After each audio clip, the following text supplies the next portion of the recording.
पैसे देख के सही करके अन्य राय को भेजते रहो।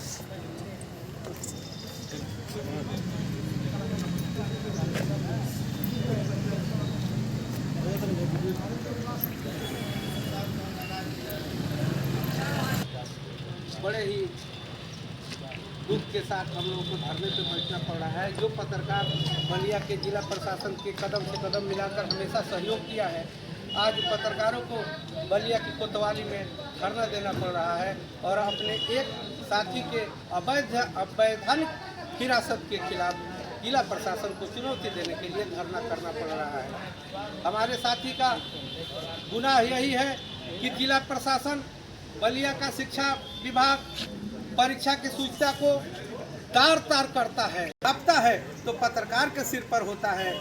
जबकि गिरफ्तारी होनी चाहिए थी तो बलिया के डीएस की होनी चाहिए थी, बलिया के शिक्षा विभाग के अधिकारियों की होनी चाहिए थी। अगर कार्रवाई होनी चाहिए थी तो बलिया के सबसे बड़े प्रशासनिक अधिकारियों पर होनी चाहिए थी, जो कि उनके नेतृत्व में जिले की परीक्षा की सूचिता तार तार हुई है।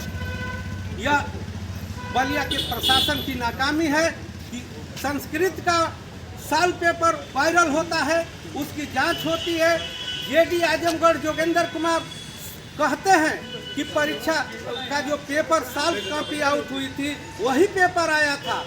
उसके बावजूद भी संस्कृत की परीक्षा निरस्त नहीं होती है, लेकिन अंग्रेजी की परीक्षा जो 2 बजे से होनी थी और एक दिन पहले शाम को उसकी साल्व कॉपी वायरल होती है और जिला प्रशासन 12 बजे दिन में ही उस परीक्षा को निरस्त कर देता है कि पेपर आउट हो गया। जिला प्रशासन बता नहीं रहा है कि उसको किस मशीनरी से पता चल गया कि जो साल्व कॉपी बलिया में वायरल थी वो उसी पेपर की थी जो लिफाफे में बंद था। जिला प्रशासन क्या लिफाफे को खोल के देखा है क्या कि वो वायरल कॉपी जो है वो उस पेपर की है?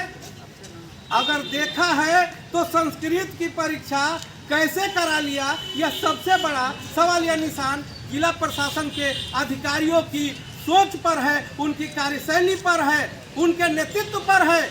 और यह कहने में थोड़ा भी संकोच नहीं है कि अगर यही जिला प्रशासन का नेतृत्व रहा तो बलिया में कोई भी परीक्षा सूचिता पूर्वक नहीं हो पाएगी। हर परीक्षा का पेपर यही लोग आउट कराएंगे और उसको छापने पर हमारे अजीत भाई जैसे एक पत्रकार को फिर से हिरासत में लेकर और अपनी नाकामी का ठिकाना पत्रकारों के सिर फोड़ना चाहेंगे।